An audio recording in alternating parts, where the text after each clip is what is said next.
Hello everyone and welcome back. मैं हूं हर्ष शर्मा और आज मैं आप सभी को पढ़ाने वाला हूं object oriented programming in C plus plus. So last lecture के अंदर हमने ऑब्जेक्ट ओरिएंटेड प्रोग्रामिंग के बारे में काफ़ी कुछ पढ़ा था। कुछ कंसेप्ट्स पढ़े थे जो हमें ऊप्स एनेबल करते हैं, एब्स्ट्रैक्शन, एनकैप्सुलेशन, पॉलीमॉर्फिज्म, इनहेरिटेंस। इन चारों के बारे में हमने एक ओवरव्यू लिया था। क्लासेस क्या होती हैं, क्लासेस कैसे बनाते हैं, क्लासेस के ऑब्जेक्ट्स क्या होते हैं, कैसे हम क्लास के साथ थोड़ा यूज़ करते हैं, कैसे हम ऑब्जेक्ट्स बना के उनके अंदर वैल्यूज़ को गेटर और सेटर्स के थ्रू सेट करते हैं। तो काफ़ी कुछ देखा था हमने क्लासेस के बारे में, बट वो थोड़ा बेसिक था। आज हम थोड़ा सा और डेप्थ में जाते हैं, थोड़ा सा खेलना स्टार्ट करते हैं क्लासेस के साथ, ऑब्जेक्ट्स के साथ, और थोड़ा सीखते हैं कि एक्चुअली में क्लासेस कैसे यूज़ होती हैं और क्या इनका और ज़्यादा प्रैक्टिकल यूज़ होता है। ठीक है, तो एक बार मैं फटाफट से रिवाइज करा देता हूँ। क्लास हमारी क्या होती थी? Class for a single unit जिसके अंदर हम मल्टीपल टाइप के डेटा को स्टोर कर सकते हैं। Class is a user defined data type. ठीक है, मान लो मैंने क्लास बनाया था, हम पबजी का एग्जाम्पल लिया हुआ था, हमने बना रखा है क्लास प्लेयर। ठीक है, अब इसके अंदर मैं मल्टीपल डेटा टाइप डाल सकता हूँ और player is now itself a data type. कैसा data type? User defined data type. User defined क्योंकि मैंने इसको खुद डिफाइन किया है। ठीक है, ये प्लेयर को मैं अपने हिसाब से डिफाइन कर सकता हूँ ना, that's why it's user defined data type. तो now it's a data type. Data type क्या होता है कि ये एक तरह का डेटा हो गया है, मतलब कि मैं इसका वेरिएबल बना सकता हूँ। जैसे मैं इंट ए कैर बी बना सकता हूँ, वैसे ही मैं यहाँ पर प्लेयर ए प्लेयर बी या फिर कुछ भी नाम भी दे सकता हूँ उसको। ठीक है, तो आप ऐसे करके प्लेयर बना सकते हो। अब ये जो होता है ये वेरिएबल नहीं है। जब हम नॉर्मल जो हमारे प्रिमिटिव डेटा टाइप होते हैं, प्राइमरी डेटा टाइप होते हैं, या फिर जिनको आप बोलो जो डिफ़ॉल्ट लैंग्वेज हमको देती है, प्रिमिटिव कौन से होते हैं? इंट, कैर, डबल फ्लोट, जो लैंग्वेज के अंदर ऑलरेडी है। ठीक है, तो उनका जब हम कोई वेरिएबल बनाते हैं तो उसको हम वेरिएबल ही बोलते हैं। क्या करता है भाई वो कि मैंने एक वेरिएबल बनाया, तो अब क्या होगा, मेमोरी के अंदर उतनी जगह बन जाएगी और उसके अंदर जाके वैल्यू स्टोर हो जाएगी। बट जब यहाँ पर मैं क्लासेस की बात कर रहा हूँ तो क्लासेस एक यूज़र डिफाइंड डेटा टाइप है और क्लासेस का कोई फिक्स्ड साइज नहीं है कि उसके अंदर भाई क्या जाएगा। क्लासेस के अंदर तो मैं कुछ भी डाल सकता हूँ। मैं यहाँ पर 2 इंट रख सकता हूँ, 2 स्ट्रिंग रख सकता हूँ, मैं यहाँ पर 3 एरे रख सकता हूँ, कुछ भी रख सकता हूँ मैं क्लास के अंदर। तो उसका जब मैं वेरिएबल बनाता हूँ तो वेरिएबल नहीं, उसको हम ऑब्जेक्ट बुलाते हैं। और ऑब्जेक्ट एक्चुअली में क्या होता है? Object is an instance of class. कल मैंने आपको बताया था कि क्लास तो खाली ब्लूप्रिंट है, क्लास तो खाली नक्शा है कि भाई अगर मेरा ऑब्जेक्ट बनेगा तो कैसा दिखेगा। Class is just a blueprint, class is just a skeleton, just a structure कि भाई ऐसा होगा, उसके अंदर ये फील्ड्स होंगी। एक्चुअल खेल कहाँ पर है? एक्चुअल है ऑब्जेक्ट के अंदर। ऑब्जेक्ट इज एन इंस्टेंस, यानी ऑब्जेक्ट अब एक्चुअली में बन गया है। ठीक है, तो अब थोड़ा सा और इसमें डिटेल में चलते हैं। ये क्लासेस और ऑब्जेक्ट्स का मैंने आपको फटाफट रिवाइज करा दिया है। अब हम देखते हैं थोड़ा सा और क्लासेस को यूज़ करके। सबसे पहला है passing class objects to functions. तो पहले इसको हम ट्राई करते हैं। तो इसका सीधा आईडी पे चलते हैं, कोड में आपको ज़्यादा बेटर समझ आएगा। मान लेते हैं हमारी एक क्लास है प्लेयर नाम की। ठीक है, प्लेयर के अंदर कुछ कुछ फील्ड डाल देते हैं। ठीक है, फिलहाल के लिए मैं, चलो हम अच्छे से ही बनाएंगे। प्राइवेट फील्ड्स रख लेता हूँ मैं कुछ, क्योंकि उप्स कहती है कि भाई आपके जो वेरिएबल्स होने चाहिए, जो आपके डेटा मेंबर्स होने चाहिए, वो प्राइवेट होने चाहिए। तो डेटा मेंबर्स को मैं प्राइवेट कर देता हूँ। सबसे पहले मैं ले लेता हूँ मान लो इंट हेल्थ, और एक बना लेता हूँ इंट एज, जो मतलब प्लेयर की एज है। एक बना लेता हूँ इंट स्कोर। ठीक है, और मैं एक बना लेता हूँ यहाँ पर नेम, या फिर यहाँ पे बना लेते हैं अपन और यहाँ पर हम एक बना लेते हैं, मान लो कि एक बूल बनाते हैं। चलो बूल अलाइव। तो बूल अलाइव क्या होगा? अगर अलाइव ट्रू है तो मतलब प्लेयर अभी जिंदा है हमारा गेम के अंदर, और अगर अलाइव फॉल्स है तो वो जिंदा नहीं है। ठीक है, तो ये मैंने कुछ क्लास बनाई। अब एक चीज़ मैंने आपको क्या बताई थी कि ऑब्जेक्ट ओरिएंटेड प्रोग्रामिंग कहती है कि भाई जो आपके डेटा मेंबर्स हैं, डेटा मेंबर्स हैं ना हमारे सारे, ये सब प्राइवेट रहने चाहिए। क्यों? सेफ्टी पर्पज़ के लिए, सिक्योरिटी रीजंस के लिए। और अगर मेरे को इनकी वैल्यू को अगर छेड़खानी करनी है तो मैं कैसे करूँगा? गेटर सेटर्स के थ्रू। तो फटाफट से यहाँ पर हम इनके गेटर सेटर लिख लेते हैं। हेल्थ का गेटर सेटर कैसे बनेगा? तो इसका गेटर तो बनेगा इंट गेट हेल्थ, जो कि हमें क्या कर देगा, मेरे को हेल्थ रिटर्न कर देगा। सिमिलरली अब इसी को मैं कॉपी पेस्ट करके गेट एज गेट स्कोर बना लेता हूँ, और गेट अलाइव। ठीक है, गेट एज, ये मेरा एज रिटर्न कर देगा। सिमिलरली यहाँ पर मैं बना लेता हूँ गेट स्कोर, जो मेरा स्कोर रिटर्न कर देगा। और यहाँ पर एक चेक बना लेते हैं इज़ अलाइव का, तो ये रिटर्न कर देगा कि भाई अलाइव है कि नहीं। सिमिलरली ये तो मेरे हो गए गेटर्स। अब सेटर कर देते हैं। सेटर्स के लिए इस पूरे को मैं कॉपी पेस्ट मार देता हूँ दोबारा से, और जहाँ जहाँ पर हमारा गेट हेल्थ है वो सेट हेल्थ हो जाएगा, जो गेट एज है वो सेट एज हो जाएगा, गेट स्कोर सेट स्कोर हो जाएगा, इज़ अलाइव को हम सेट इज़ अलाइव कर देते हैं। ठीक है, अब अगर मुझे हेल्थ सेट करनी है तो मुझे कुछ वैल्यू भी तो चाहिए होगी ना कि किसके इक्वल सेट करनी है। तो यहाँ पर मैं एक इंट ले लेता हूँ, कुछ भी पैरामीटर एच ले सकता हूँ। अगर मैं इसको हेल्थ लेता हूँ तो अब यहाँ पर क्या होगा? ठीक है, मैंने मान लो इसका नाम हेल्थ दे दिया। अब इसका नाम हेल्थ है और मेरे ऊपर इसका नाम भी हेल्थ है, तो अब मैं कैसे करूँ? ये तो दो हेल्थ हो गए, तो मैं कंफ्यूज जाऊँगा। अगर मैं हेल्थ इक्वल टू हेल्थ लिखता हूँ तो ये तो कन्फ्यूजिंग हो गया कि मैं कौन से हेल्थ की कहाँ बात कर रहा हूँ। तो एक चीज़ तो क्या है कि भाई मैं यहाँ पर इसको ऐसे कर सकता हूँ कि भाई ये मेरे प्लेयर वाला हेल्थ है, ठीक है। इसको हम क्या बोलते हैं? Scope resolution operator. ये बेसिकली क्या करता है, ये बता देता है कि प्लेयर वाला हेल्थ, इसको ऐसे हिंदी में पढ़ सकते हो कि ये प्लेयर वाला हेल्थ है, ठीक है। बट इससे ज़्यादा बेटर हम कौन सा तरीका यूज़ करते हैं? एक हमारा कीवर्ड होता है दिस नाम का, ठीक है, इसको याद रखना। एक हमारा कीवर्ड होता है दिस नाम का। दिस क्या करता है? दिस बेसिकली बोलता है कि इस वाली क्लास का, ठीक है। जिसको मैं आपको डिटेल में आके बताऊंगा, लेकिन अभी के लिए आप जिसको कैसे समझोगे, इस वाली क्लास का। दिस मतलब ये है हिंदी में, तो दिस मतलब इस वाली क्लास का हेल्थ। तो इस वाली क्लास के हेल्थ को आप हेल्थ के इक्वल कर दो। ये वाला हेल्थ कौन सा है? ये वाला हेल्थ है जो हमारा फंक्शन के अंदर हेल्थ है, ठीक है। तो दिस वाली हेल्थ मतलब इस क्लास की हेल्थ को हेल्थ के इक्वल कर दो। ये हेल्थ कौन सी है? जो फंक्शन में आई है, ठीक है। आपने स्कोप पढ़ा होगा कि हर C++ के अंदर, जावा के अंदर क्या होता है, जब भी आप कोई फंक्शन क्रिएट करते हो, जब भी आप कोई करली ब्रेसेस बेसिकली क्रिएट करते हो, तो आपका एक स्कोप बन जाता है। तो बेसिकली अगर मैंने यहाँ पर एक हेल्थ लिया है, तो इस हेल्थ को इन ब्रैकेट्स के बाहर कोई नहीं जानता, ठीक है। सिमिलरली इधर जो ये वेरिएबल्स हैं, इन वालों को इस वाले करली ब्रैकेट के बाहर कोई नहीं जानता, क्लास वाले करली ब्रैकेट के बाहर। तो ये इनका स्कोप है। स्कोप मतलब कि जहाँ तक उनको जाना जा सकता है, उसके बाहर उन्हें कोई नहीं जानता। अगर मैं यहाँ पर ये करली ब्रैकेट है, इसके अंदर अगर मैं मान लो बनाता हूँ एक इंट ए, तो ये इंट ए को सिर्फ आप यहाँ पर ही कर सकते हो एक्सेस। इस करली ब्रैकेट के बाहर जाओगे तो ए को कोई जानता नहीं है यहाँ पे, ठीक है। तो वो होता है स्कोप। तो अब यहाँ पर मैंने क्या किया, this dot health is to health, मतलब कि इस क्लास की हेल्थ को इस वाली हेल्थ के बराबर कर दो। सिमिलरली जब सेट एज आएगा तो मैं एक इंट एज लूँगा, ठीक है। जिसको मैं आपको और अच्छे से आगे समझाऊंगा, क्योंकि इसमें थोड़ा सा आपको पॉइंटर समझना पड़ेगा, तो वेट करो, थोड़ा आगे बताता हूँ डिटेल में। सेट स्कोर, तो मैं इसमें एक स्कोर पैरामीटर लूँगा। ये क्या करेगा भाई, दिस डॉट स्कोर को मेरा दिस डॉट स्कोर को स्कोर के इक्वल कर देगा। सेट इज़ अलाइव, अगेन ये एक बूल लेगा अलाइव करके, ठीक है।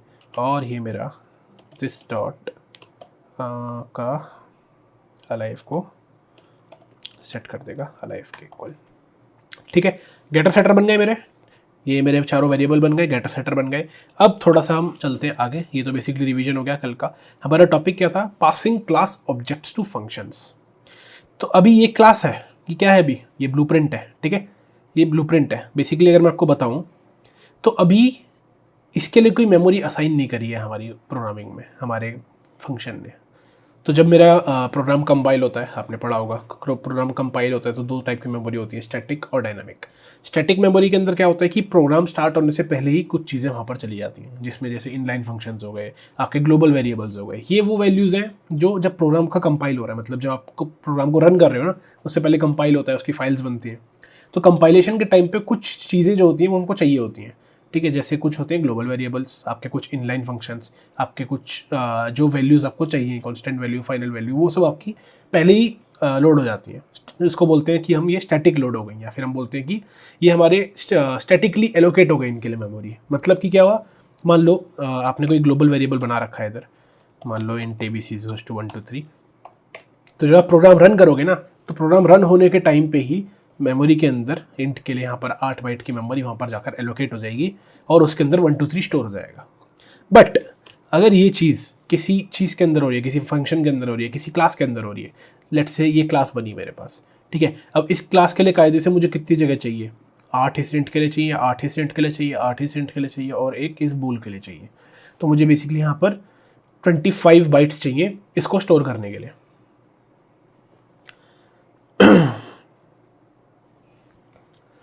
तो ये मेमोरी जो है वो अभी एलोकेट नहीं हुई है। क्यों? क्योंकि क्लास का ये सिर्फ ब्लूप्रिंट है। मैंने बोला है कि क्लास ऐसी दिखती है, बट इस क्लास का इंस्टेंस यानी इस क्लास का ऑब्जेक्ट तो अभी तक बना ही नहीं है, इसको मैं कहीं यूज़ ही नहीं कर रहा।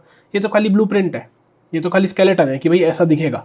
तो इसका एक्चुअल ऑब्जेक्ट है इंस्टेंस, या फिर इसका एक्चुअली बोलते हैं एक्चुअल जो क्लास यूज़ कब होगी, वो तब होगी जब मैं इसका ऑब्जेक्ट बनाऊंगा। ऑब्जेक्ट मैं कैसे बनाता हूँ? डायरेक्ट नाम से। तो मैं यहाँ लिख देता हूँ, मान लो प्लेयर, प्लेयर का कुछ भी नाम दे देते हैं, लेट्स से हर्ष। ये मैंने करा, तो अब यहाँ पर क्या हुआ, मेरे पास एक प्लेयर बन गया हर्ष नाम का, ठीक है।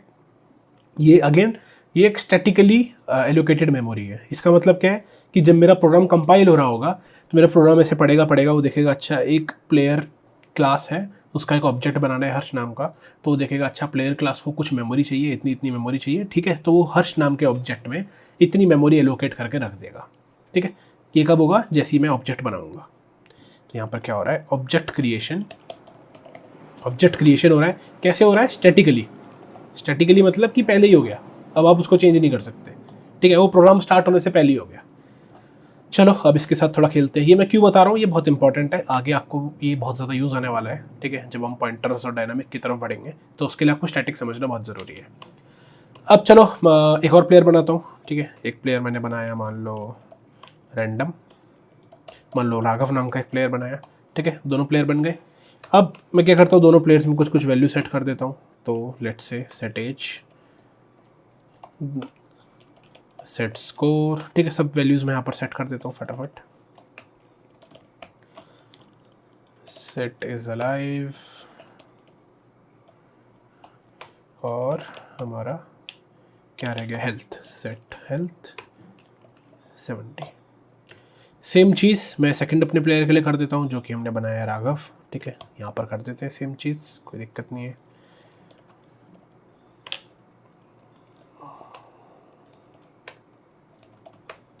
ठीक है, यहाँ पर थोड़ी थोड़ी चेंज कर देते हैं वैल्यू। स्कोर हम कर देते हैं 20, अलाइव ट्रू, हेल्थ बढ़ा देते हैं 100। ठीक है, तो यहाँ पर मैंने कुछ कुछ वैल्यूज़ चेंज कर दी। नॉर्मल है, सेट किया है, गेट भी कर सकता हूँ, इनको गेट करके प्रिंट करा सकता हूँ, वो सब हमने पढ़ रखा है। अब हम कुछ ऐसे फंक्शंस लिखते हैं, जैसे फंक्शन हमको लिखना आता है ना, एक बेसिक फंक्शन लिख के दिखाता हूँ। जैसे मैंने लिखा वाइड ऐड, जो कि 2 इंट लेता है। ठीक है, और ये दोनों का सम प्रिंट कर देता है। इसी से बेसिक फंक्शन यहाँ पे कर देता हूँ ऐड 10, 12, तो ये मेरा 22 प्रिंट कर देना चाहिए।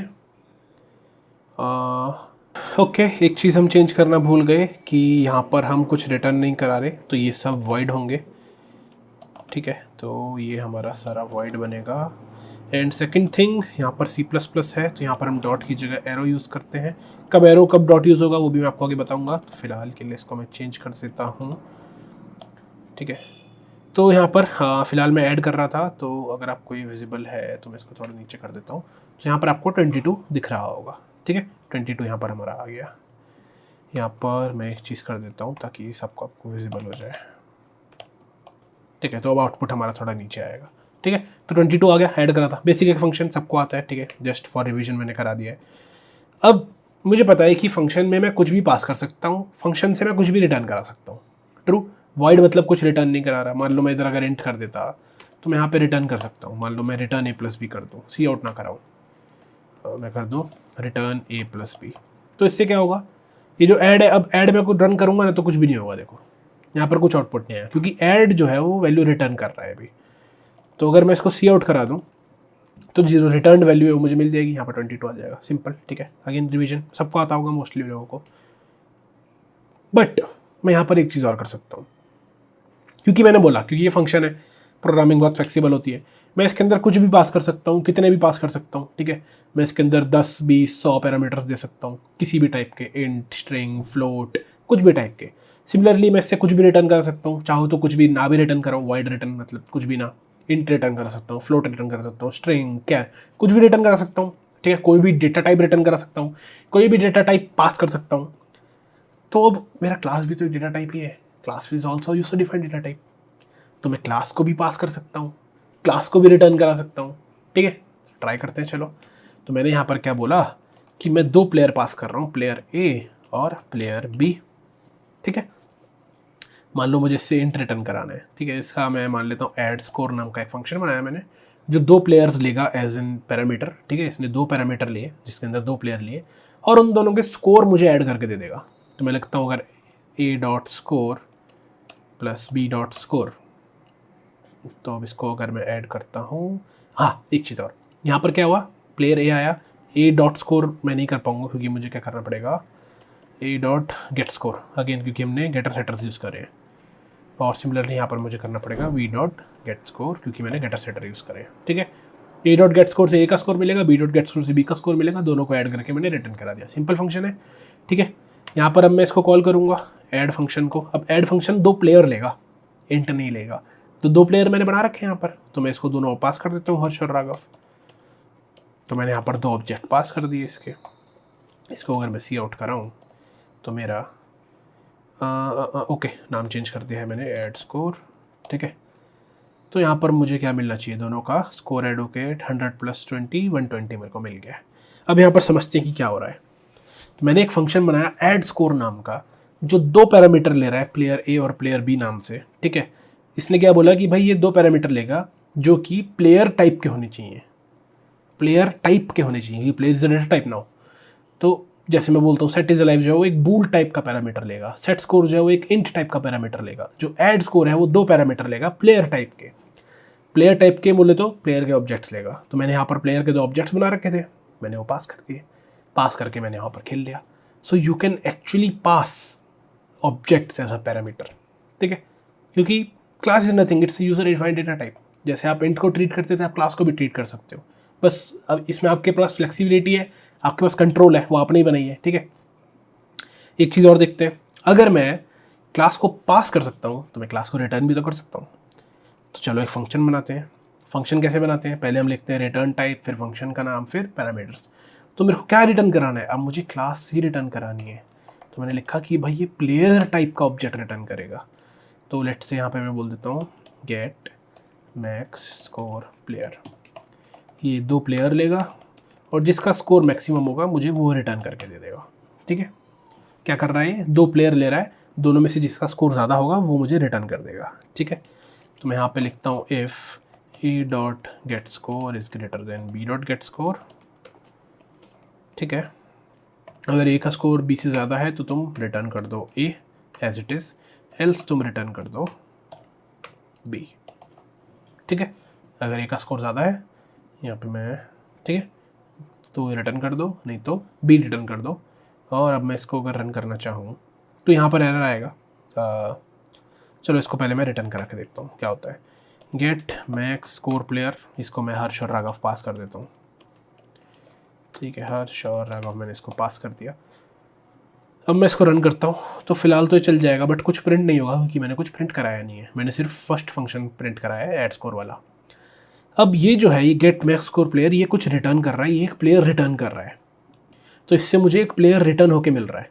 अब प्लेयर को मैं डायरेक्टली सी आउट तो कर नहीं सकता क्योंकि ये तो एड्रेस प्रिंट कर देगा, ये वो प्रिंट नहीं करेगा, ठीक है। इनवैलिड ऑपरेटर, मैं इंट को प्रिंट करा सकता हूँ, मैं कैर को प्रिंट करा सकता हूँ, मैं किसी ऑब्जेक्ट को एज इट इज प्रिंट नहीं करा सकता, तो ये तो फेल हो जाएगा। तो मैं क्या कर सकता हूँ, ये एक्चुअली में एक प्लेयर रिटर्न कर रहा है, तो क्यों ना मैं इस प्लेयर को किसी प्लेयर के ऑब्जेक्ट में स्टोर करा दूँ। तो एक नया प्लेयर बना देते हैं, ठीक है। मान लो हमने एक नया प्लेयर बनाया संकेत, और उसके अंदर मैंने क्या बोल दिया, गेट मैक्स स्कोर प्लेयर। अब क्या होगा, और अब मैं एक चीज़ और ट्राई कर लेता हूँ, जो ये संकेत है जी हम इसका स्कोर प्रिंट करा के देख लेते हैं, ठीक है। अब मैं इसको रन करूँगा तो इधर मैं एक कैंडल लगा लेता हूँ, ठीक है। तो अब देखो क्या हुआ यहाँ पर, मैंने क्या किया यहाँ पर, मोस्टली लोगों को समझ आ गया होगा। गेट मैक्स स्कोर प्लेयर जो क्या करता है, दो प्लेयर लेता है, जिसका स्कोर ज़्यादा होता है वो रिटर्न कर देता है। तो यहाँ पे हर्ष और राघव मैंने पास किए, हर्ष का स्कोर ज़्यादा था 100, उसने हर्ष को रिटर्न कर दिया होगा। बेसिकली एक ऐसा ऑब्जेक्ट रिटर्न किया जिसकी ये वैल्यूज़ थी। मैंने क्या किया, उस ऑब्जेक्ट को एक नए ऑब्जेक्ट में स्टोर करा लिया। कैसे कराया, एक नया ऑब्जेक्ट बनाया प्लेयर संकेत, और इसको इक्वल टू कर दिया गेट मैक्स स्कोर प्लेयर, यहाँ से जो रिटर्न होकर आ रहा था। तो अब मैं संकेत का जब गेट स्कोर कर रहा हूँ तो इट्स इक्वल टू जो हर्ष का स्कोर था उसके। और अगर मैं यहाँ पर और भी चीज़ कॉपी पेस्ट करके आपको दिखाऊँ तो इसका बाकी वैल्यूज़ भी, जैसे गेट हेल्थ अगर मैं करता हूँ तो वो हर्ष के बराबर ही मिलेंगी। क्यों, क्योंकि ये यहाँ से रिटर्न हुआ है, ठीक है। 70 मिल गया हमको, एंड एल, ठीक है। तो यहाँ पर आपको समझ में आ गया होगा कि क्लास को मैं एज अ पैरामीटर भी पास कर सकता हूँ और क्लास को मैं एज अ रिटर्न टाइप भी पास कर सकता हूँ फंक्शन के अंदर। तो आई होप अभी आप थोड़ा थोड़ा कंफर्टेबल होना स्टार्ट हो गए होंगे क्लासेस और ऑब्जेक्ट के साथ। जो क्लास है, देखो क्लास को हम यूज़ ही नहीं कर रहे, क्लास हमने एक बार डिफाइन करके छोड़ दिया, ठीक है। ये हमारा ब्लूप्रिंट हमने छोड़ दिया, उसके बाद हम बस ऑब्जेक्ट्स को यूज़ कर रहे हैं कि भाई ये ऑब्जेक्ट बनाया, इस ऑब्जेक्ट को पास कर दिया, इस ऑब्जेक्ट को हमने गेट कर लिया, ठीक है। अभी और इसमें डिटेल में चलेंगे, बहुत कुछ आगे पढ़ना बाकी है। तो यहाँ पर मैंने आपको पूरा ये सिखा दिया, नोट्स की आपको ज़रूरत नहीं पड़ेगी, कोड यहाँ पर है हमारे पास, ठीक है। आगे बढ़ते हैं, static allocation versus dynamic allocation, very very very important, ठीक है। पूछा भी जाता है और कंसेप्चुअली भी बहुत ज़्यादा इंपॉर्टेंट है। तो इसके लिए इससे पहले मैं क्लास पे आगे बढ़ूँ कि भाई क्लास के अंदर ये सब कैसे हो रहा होता है, उससे पहले मैं आपको नॉर्मली समझा देता हूँ कि स्टैटिक एलोकेशन और डायनामिक एलोकेशन होता क्या है। ठीक है, इसके लिए हमें थोड़ा सा प्रोग्राम की लाइफ स्टाइल को समझना पड़ेगा, प्रोग्राम की हमें लाइफ स्टाइल नहीं, लाइफ साइकिल को समझना पड़ेगा। बेसिकली एक प्रोग्राम कैसे स्टार्ट होता है और वो कहाँ जाता है। प्रोग्राम लाइफ साइकिल क्या है भाई, मेरे पास कुछ कोड लिखा हुआ है, ठीक है, जिसको मैं प्रोग्राम बोलता हूँ। मेरे पास कुछ कोड है, मैं उसको कंपाइल करता हूँ। ठीक है, मैं उसको कंपाइल करता हूँ। कंपाइल में क्या क्या होता है, बेसिकली अगर कोई एरर है तो वो मेरा छट जाता है, और कुछ वैल्यूज़ जो हैं, कुछ वेरिएबल्स जो हैं, जो जिनके लिए मुझे मेमोरी चाहिए, यहाँ पर क्या काम हो रहा होता है बेसिकली मैं बता देता हूँ।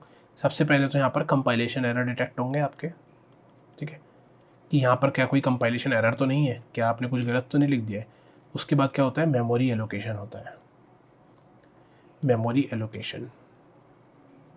ठीक है, मेमोरी एलोकेशन होता है, कहाँ पर होता है, रैम के अंदर। रैम हमारी क्या है, प्राइमरी मेमोरी। ठीक है, इधर अगर आपको दिख नहीं रहा तो मैं यहाँ पे लिख देता हूँ इसको। ये मेमोरी एलोकेशन कहाँ पर हो रहा है, रैम के अंदर हो रहा है। तो बेसिकली क्या होगा, मान लो मेरे फंक्शन के अंदर बहुत सारे मैंने इंट यूज़ कर रखे हैं, कुछ फंक्शंस हैं, कुछ क्लासेस हैं, कुछ ऑब्जेक्ट्स मैं यूज़ कर रहा हूँ क्लास के, कुछ वेरिएबल्स हैं, मल्टीपल वेरिएबल्स हैं, सबको कुल मिला के मान लो 100 बाइट्स की मेमोरी चाहिए। ठीक है, मान लेता हूँ मैं सबको मिला के 100 बाइट्स की मेमोरी चाहिए।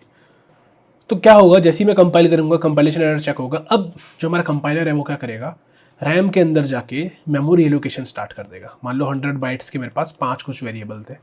ठीक है, एक 20 का था, एक 10 का था, एक 25 का था, ऐसे करके मेरे पास कितना हो गया, 50 30 50 60 और एक 40 का था।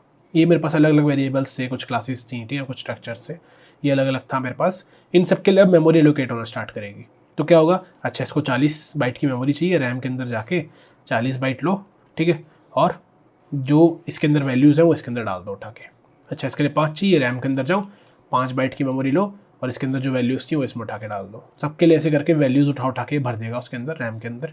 ठीक है, तो अब जब मेरा प्रोग्राम चल रहा है, जहाँ पर कहीं पर लिखा हुआ था मान लो int a is equals to 10, जब मैं बोलता हूँ कि ये स्टोर हो रहा है कहीं पर, कि ये जो है ये स्टोर हो रहा है, तो हमें समझ में आ गया कहाँ स्टोर हो रहा है एक्चुअली में। ये प्रोग्राम स्टार्ट होने से पहले ही रैम में स्टोर हो जाता है। कौन स्टोर करता है, कंपाइलर। ठीक है, ये पहले ही स्टोर हो जाता है। इसको मैं बोलता हूँ, यहाँ पर क्या हुआ, यहाँ पर मेमोरी एलोकेशन हुआ है बेसिकली। देखिए रैम के अंदर जाके मेमोरी एलोकेट करी है हमने, इसको हम बोलते हैं स्टैटिक एलोकेशन। इसको हम क्या बोलते हैं, स्टैटिक एलोकेशन। तो इसमें बेसिकली हो क्या रहा है कि मैं पहले ही मेमोरी वो जाकर दे दे रहा हूँ, एलोकेट कर दे रहा हूँ, स्टैटिक एलोकेशन। इसका कुछ ड्रॉबैक है। ठीक है, इसके एग्जांपल मैंने आपको बता दिया, इंट a इक्वल्स टू 10, या फिर मैंने मान लो भी प्लेयर बनाया था। ठीक है, मान लो मैंने कोई प्लेयर बनाई यहाँ पर। ठीक है, तो इसके लिए मेमोरी एलोकेट हो गई जितनी चाहिए थी। ये स्टैटिक एलोकेशन है कि प्रोग्राम स्टार्ट होने से पहले ही हमने मेमोरी एलोकेट कर दी। बट अगर मैं थोड़ा सा प्रैक्टिकल यूज़ देखूँ ना, प्रैक्टिकल यूज़ केस देखूँ, तो प्रैक्टिकली जनरली मुझे पता नहीं होता कि मैं कितने डेटा से डील करूँगा। तो अगर आप कोई एप्लीकेशन भी बना रहे हो तो आपको कुछ पता ही नहीं है कि वहाँ पर 2 प्लेयर होंगे, कि 100 प्लेयर होंगे, कि 1000 प्लेयर होंगे, कि 10,000 प्लेयर होंगे। You don't know. तो वहाँ पर स्टैटिक एलोकेशन जो है वो थोड़ा सा डिसएडवांटेजेस हो जाता है। कैसे हो जाता है भाई, कि भाई अगर मान लो मैं वर्स्ट केस लगा लूँ कि भाई मेरे पास 10,000 प्लेयर आने वाले हैं एक साथ ऑनलाइन, तो 10,000 के 10,000 के लिए अगर मैं स्टैटिक एलोकेशन करने जाऊँ तो मैं प्रोग्राम स्टार्ट होने से पहले ही बहुत सारी मेमोरी खा जाऊँगा। मान लो प्लेयर आए खाली 100 और मेमोरी में एलोकेट करके बैठ गया ऑलरेडी 10,000 की, तो मैं बहुत सारी मेमोरी एक्चुअली में वेस्ट कर रहा हूँ। ऑल्दो प्रोग्राम खत्म होने के बाद वो खाली हो जाएगी, बट क्या पता मैं उसको बाद में और किसी और चीज़ के लिए यूटिलाइज़ कर पाता। तो यहाँ पर एक्चुअली मेमोरी वेस्टेज हो रही है। तो फिर क्या कहते हैं हम, तो हम आइडिया लगाते हैं, ठीक है भाई ऐसा हो ही नहीं सकता कि हम हर चीज़ प्रोग्राम स्टार्ट होने से पहले ही बता दें। ठीक है, हो सकता है प्रोग्राम स्टार्ट होने के बाद कुछ नई चीज़ आ जाए। ठीक है, कुछ डिफरेंट चीज़ आ जाए अलग अलग। वो आपका हमेशा डायनामिक रहेगा। डायनामिक मतलब कि वो चेंज हो सकता है, वो स्टैटिक नहीं है, वो कांस्टेंट नहीं है, वो पहले से नहीं पता, वो डायनामिक है, वो कभी ज़्यादा हो सकता है कभी कम हो सकता है। तो वहाँ पर हम यूज़ करते हैं डायनामिक एलोकेशन का। डायनामिक एलोकेशन क्या होता है भाई, हम कहते हैं कि ठीक है भाई मेरे को एक इंट बनाना है। ठीक है, तो मैं क्या करूँगा, मैं प्रोग्राम स्टार्ट होने से पहले नहीं बनाऊँगा। ठीक है, प्रोग्राम स्टार्ट होने से पहले जो हमारा स्टैटिक एलोकेशन होता है इसको जनरली हम स्टैक मेमोरी से भी रेफ़र करते हैं। स्टैक मेमोरी होती है रैम के अंदर ही है। फिर अब क्योंकि प्रोग्रामिंग लैंग्वेज को बनाया तो इसी हमने यही सोच के बनाया कि भाई जब हम प्रोग्रामिंग करेंगे तो प्रोग्राम के टाइम पे भी हमको कुछ कुछ मेमोरी चाहिए। ऐसा नहीं होगा कि सब कुछ प्रोग्राम से पहले ही बन गया, प्रोग्राम के दौरान भी कुछ कुछ चीज़ें क्रिएट होंगी, कुछ नई चीज़ें क्रिएट होंगी, तो उसके लिए भी मेरे को कुछ मेमोरी चाहिए। ठीक है, तो डायनामिक एलोकेशन क्या होता है कि वापस आता हूँ कि हमें प्रोग्राम के टाइम पे भी कुछ मेमोरी चाहिए, तो वो मेमोरी हमारी होती है हीप मेमोरी, ठीक है। यहाँ पर स्टैक मेमोरी और हीप मेमोरी में कंफ्यूज मत होना, ऑल्दो ये दोनों आपके डेटा स्ट्रक्चर्स भी हैं, उन दोनों से इसका भी उतना कुछ लेना देना नहीं है। तो हीप मेमोरी इज़ बेसिकली यार real time memory, real time या आपकी प्रोग्राम टाइम, ये हमारी कंपाइल टाइम मेमोरी है। कंपाइल टाइम और रियल टाइम क्या है भाई? अब कंपाइल टाइम है कि जो मैंने आपको बताया था, जब प्रोग्राम पहले कंपाइल होता है, ठीक है, तो उस टाइम पे कुछ जो मेमोरी एलोकेट हो रही होती है वो स्टैक मेमोरी से होती दोनों रैम में ही है, वो अलग बात है, लेकिन ये स्टैक मेमोरी से होगी। फिर प्रोग्राम को पता है कि भाई प्रोग्राम के टाइम पे भी तुम्हें कुछ मेमोरी चाहिए। अब ऐसा तो नहीं है कि 8 GB रैम है तो 8 की 8 GB तुम रख लो अपने प्रोग्राम के लिए, बाकी भी जो चीज़ें हैं, बैकग्राउंड में गाने चल रहे हैं, बैकग्राउंड में कोई गेम चल रही है, उनको भी तो रैम चाहिए। तो 8 GB की 8 GB तुमको नहीं मिलेगी, वो हम डिसाइड कर सकते हैं कितनी हीप देनी है। तो मान लो तुमने बोला प्रोग्राम को भाई मेरे को 1 GB की हीप मेमोरी दे दो, ठीक है, अगर अलाउड होगा तो तुमको दे देगा। अब उस 1 GB में तुम प्रोग्राम के दौरान क्रिएट कर सकते हो नए नए वेरिएबल्स, नए नए ऑब्जेक्ट्स। अब ये काम कैसे हो रहा होता है, मैं थोड़ी सी इसकी जगह ले लेता हूँ इस टॉपिक की, ठीक है। ये काम हमारा कैसे हो रहा होता है, तो स्टैटिक एलोकेशन समझ गए। जब भी मैं लिखता हूँ int a = 10, तो मेरा वो स्टैटिकली प्रोग्राम स्टार्ट होने से पहले इसके लिए जगह मिल गई। अगर मैं कोई प्लेयर बनाता हूँ, प्लेयर हर्ष, तो उसके लिए पहले ही जगह एलोकेट हो गई। बट अब ये तो हो गया स्टैटिक या फिर कंपाइल टाइम, इसको मैं लिख देता हूँ, ये हो गया मेरा कंपाइल टाइम। अब मैं आ जाता हूँ रन टाइम के ऊपर, ठीक है। मैं आ जाता हूँ रन टाइम के ऊपर कि भाई मैं जब मेरा प्रोग्राम चल रहा हो उस टाइम मेरा कुछ क्रिएट हो जाए। तो यहाँ पर मेरी मदद करते हैं पॉइंटर्स।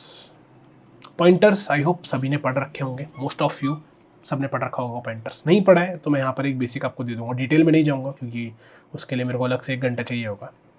पॉइंटर बेसिकली क्या होते हैं? Pointer is a type of variable जो एड्रेस स्टोर कर लेते हैं, ठीक है। अगर मैं लिखता हूँ int a = 10, तो a जो है वो एक वेरिएबल है, a मेरा एक वेरिएबल है जो कि एक int को स्टोर करेगा, ठीक है। a मेरा एक वेरिएबल है जो एक int को स्टोर करेगा। जब मैं लिखता हूँ int b, तो b मेरा अगेन एक वेरिएबल है, लेकिन ये एक पॉइंटर वेरिएबल है, ठीक है, ये एक पॉइंटर वेरिएबल है। जब मैं int a लिखता हूँ तो a जो है वो एक int स्टोर करता है। जब मैं int b लिखता हूँ तो b जो है वो एक int का एड्रेस स्टोर करता है। जब मैं लिखता हूँ char b = समथिंग, ठीक है, char b = समथिंग, तो b जो है वो एक करेक्टर स्टोर करता है। लेकिन जब मैं लिखता हूँ char c, तो c जो है वो एक करेक्टर स्टोर करने वाले वेरिएबल का एड्रेस स्टोर करता है, ठीक है। बेसिकली मैं जिसके भी आगे स्टार लगा दूँ तो उसका वेरिएबल जो है वो उसके पहले वाले का एड्रेस स्टोर कर सकता है। अगर मैं मान लो लिखता हूँ यहाँ पर स्ट्रिंग, ठीक है, STL में रहता है आपका स्ट्रिंग में लिखता हूँ मान लो b, तो b जो है वो मेरा एक स्ट्रिंग टाइप का डेटा टाइप को स्टोर कर लेगा। लेकिन अगर मैं लिखता हूँ स्ट्रिंग b, तो अब ये वाला जो b है ये एक स्ट्रिंग टाइप के वेरिएबल का एड्रेस स्टोर कर सकता है। तो बेसिकली मेरा कहने का मतलब क्या है, इसका मैं नाम चेंज कर देता हूँ। बेसिकली मेरा कहने का मतलब क्या है कि a जो है वो int स्टोर करेगा और b जो है वो int स्टोर करने वाला यानी कि a का एड्रेस स्टोर कर सकता है। यहाँ पर b जो है वो कैर स्टोर करेगा, लेकिन अगर मैं स्टार लगा देता हूँ तो c जो है वो कैर स्टोर करने वाला बेसिकली b का एड्रेस स्टोर कर सकता है। स्ट्रिंग b जब मैं लिखता हूँ तो b जो है वो एक स्ट्रिंग स्टोर कर सकता है, लेकिन जब मैं स्ट्रिंग स्टार कुछ लिखता हूँ तो वो स्ट्रिंग स्टोर करने वाला बेसिकली b का एड्रेस स्टोर कर सकता है। तो पॉइंटर मेरा एड्रेस स्टोर कर लेता है, ठीक है जी, चलो ठीक है, समझ गए, पॉइंटर एड्रेस स्टोर कर लेता है। तो इसका भैया यहाँ पर क्या यूज़ है, इसका यहाँ पर क्या यूज़ है, अब मैं आपको बताता हूँ। जैसे मैंने यहाँ पर कंपाइल टाइम एक इंट को डिक्लेयर करा था, मैं रन टाइम पे कैसे करता हूँ। तब मैं एक पॉइंटर बनाता हूँ, ठीक है, ये मेरा एक पॉइंटर है। अभी इसके अंदर कोई वैल्यू नहीं है, फिर मैं क्या करता हूँ, मैं इसके अंदर एक वैल्यू डालना चाहता हूँ, लेकिन ये जो है वो एक एड्रेस स्टोर करता है, ये एक एड्रेस स्टोर करता है, इंट स्टोर नहीं करता। तो अगर मान लो मैं ये करता कि भाई यहाँ पर एक इंट बना लेता b, ठीक है, और इसके अंदर जाके मैं b का एड्रेस स्टोर कर देता है ऐसे, एंड से मेरा एड्रेस आता है पता हुआ %, से। This is not dynamic allocation, क्योंकि जब मैं इंट b लिख रहा हूँ तो ये मेरा कंपाइल टाइम ही है। अगर मैं लिख देता हूँ int b = 5, तो ये मेरा कंपाइल टाइम ही है। बस यहाँ पर क्या हुआ, उसका मैंने एड्रेस स्टोर कर लिया। बट अगर मैं यहाँ पर क्या करता हूँ, पहले से कोई इंट ना बनाकर इस पॉइंटर में मैं एक नया इंट डालूँ। मैं लिखता हूँ कि चलो भाई एक न्यू इंट बना दो जिसकी वैल्यू मान लो 5 है। इससे क्या होगा, रन टाइम पे, अब रन टाइम पे बात हो रही है, मेरा एक नया इंटीजर बनेगा। मतलब कि जब प्रोग्राम कंपाइल हुआ था तब इसके लिए मेमोरी एलोकेट नहीं हुई थी, अब जब प्रोग्राम चल रहा है तो हीप मेमोरी में से इस इंट के लिए मेमोरी एलोकेट होगी और उसका एड्रेस ये ए स्टोर कर लेगा। ठीक है, तो जब भी मैं न्यू लिखता हूँ, new int, new char, new string, new anything, new any data type, तो उससे क्या होता है, मेरे पास कुछ मेमोरी एलोकेट हो जाती है रियल टाइम में, रन टाइम में। ठीक है, तो मेरे पास यहाँ पर रन टाइम में मेमोरी एलोकेट हो जाएगी, इसको मैं बोल सकता हूँ रन टाइम मेमोरी एलोकेशन या फिर डायनामिक मेमोरी एलोकेशन। तो यहाँ पर आपको समझ में आएगा डायनामिक और स्टैटिक क्या है, रन टाइम और कंपाइल टाइम क्या है। Compile time is basically static, जो आपका प्रोग्राम स्टार्ट होने से पहले ही जब कंपाइल हो रहा होगा तब सब कुछ कैलकुलेट करेगा। रन टाइम क्या है, ये आपका डायनामिक है कि प्रोग्राम स्टार्ट होने से पहले कुछ एलोकेट नहीं हुआ, प्रोग्राम के दौरान जो आपकी हीप मेमोरी है which is real time memory जो आप प्रोग्राम के लिए है। स्टैक मेमोरी कौन सी थी, जो प्रोग्राम से पहले के लिए थी। हीप मेमोरी कौन सी, जो रन टाइम के लिए। इसके अंदर से अब आपके लिए यहाँ पर कुछ मेमोरी एलोकेट हो गई और उसका एड्रेस आपने एक पॉइंटर के अंदर स्टोर कर लिया। अब क्योंकि ये रियल टाइम है तो यहाँ पर हम मेमोरीज के अंदर ही डील कर रहे हैं, तो हमें एड्रेस बहुत ज़रूरी है कि वो चीज़ कहाँ पर स्टोर्ड है, इसलिए हम पॉइंटर्स के बिना इस काम को नहीं अचीव कर सकते। तो पॉइंटर्स यूज़ करना यहाँ पर बहुत इंपॉर्टेंट है। जो न्यूली एलोकेटेड मेमोरी है, यहाँ पर जब मैं न्यू इंट लिख रहा हूँ तो क्या कर रहा है, एक नया मेमोरी ब्लॉक लेकर उसके अंदर 5 स्टोर कर दे रहा है। ठीक है, तो उसका जो एड्रेस है वो मैंने ए में स्टोर करा लिया। So now I can access this 5 with star a. ठीक है, ये होता है मेरा स्टैटिक और डायनामिक मेमोरी एलोकेशन। अब इससे मैं फटाफट से आपको समझा देता हूँ इसको हम क्लासेस में कैसे यूज़ करेंगे। वापस चलते हैं कोड की तरफ। तो यहाँ पर अभी क्या था, मैंने 2 प्लेयर बना रखे थे, प्लेयर हर्ष और प्लेयर राघव। जब मैं यहाँ पर प्रोग्राम को रन करता हूँ, प्रोग्राम पहले कंपाइल होता है, तो कंपाइल के टाइम पे ही प्रोग्राम हर्ष और राघव के लिए कुछ कुछ मेमोरी एलोकेट कर देता है। ठीक है, और उसके अंदर फिर बाद में ये सब वैल्यू स्टोर होने लग जाती है। ठीक है, बट अब मान लो मेरे को एक ऐसा ऑब्जेक्ट बनाना है जो कंपाइल टाइम पे एलोकेट ना हो, डायनामिकली एलोकेट हो, रन टाइम पे एलोकेट हो। तो उसके लिए मुझे क्या चाहिए, एक पॉइंटर चाहिए।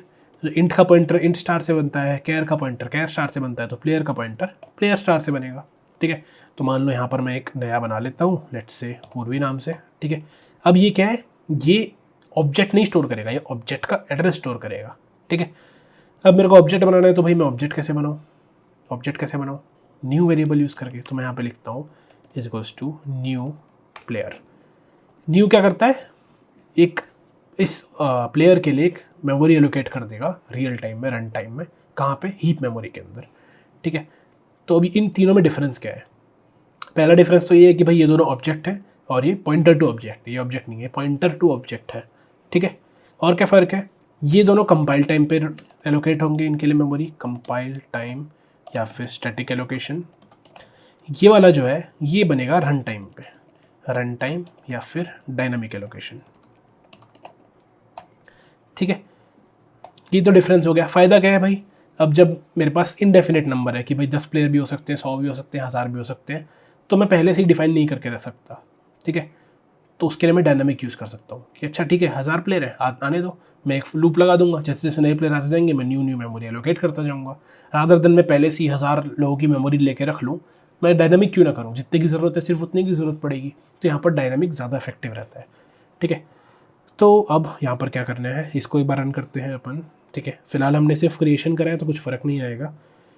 अब हम क्या करेंगे, हम इसकी वैल्यूज़ को सेट करना स्टार्ट करेंगे। ठीक है, सिमिलरली यहाँ पर करते हैं, चलो पूर्वी डॉट सेट। ठीक है, स्कोर करते हैं पहले, चलो मैंने मान लो करा 40। अब यहाँ पर एरर आएगा, क्यों एरर आएगा, यहाँ पर क्यों आएगा, क्योंकि हर्ष और राघव जो है मैंने आपको बताया ये ऑब्जेक्ट्स हैं। ठीक है, ये दोनों ऑब्जेक्ट्स हैं, लेकिन ये जो है ये पॉइंटर टू ऑब्जेक्ट है। ठीक है, ये खुद ऑब्जेक्ट नहीं है, पॉइंटर टू ऑब्जेक्ट है, मतलब इसने ऑब्जेक्ट का एड्रेस स्टोर करा हुआ है, ये ऑब्जेक्ट नहीं है, इसके पास ऑब्जेक्ट का एड्रेस है। तो या तो एक चीज़ में क्या कर सकता हूँ भाई कि मैं एक नया ऑब्जेक्ट बनाऊँ। ठीक है, यहाँ पर मैं एक नया ऑब्जेक्ट बनाऊँ और उसके अंदर मैं वहाँ से एड्रेस में से वैल्यू निकाल कर ले आऊँ। तो अब मैं ये चीज़ कर सकता हूँ यहाँ पर। तो बेसिकली मैंने यहाँ पर क्या किया, आप सबको पता होगा पॉइंटर अगर आपने पढ़ा है, तो जब मैं स्टार लगाता हूँ तो मैं उस एड्रेस के अंदर की वैल्यू निकाल कर ला सकता हूँ। ठीक है, क्या हो रहा है यहाँ पर, जिसने पॉइंटर नहीं पढ़ा एक बार फटाफट से समझा देता हूँ। जब मैं लिखता हूँ int star A is equals to, let's say मैं पहले एक इंट बना लेता हूँ यहाँ, int B is equals to 10। ठीक है, और यहाँ पर मैंने एंड भी कर दिया। तो यहाँ पर क्या हुआ, ए के अंदर मैंने बी का एड्रेस स्टोर कर लिया, ठीक है। अब अगर मैं सी आउट करता हूँ ए, तो यहाँ पर क्या आएगा, बी का एड्रेस आएगा, ठीक है। लेकिन अगर मैं इस एड्रेस से वैल्यू निकालना चाहता हूँ तो मैं सीधा स्टार लगा दूंगा, तो उस एड्रेस को देने की जगह उस एड्रेस के अंदर जो वैल्यू है वो ला कर दे देगा, ठीक है।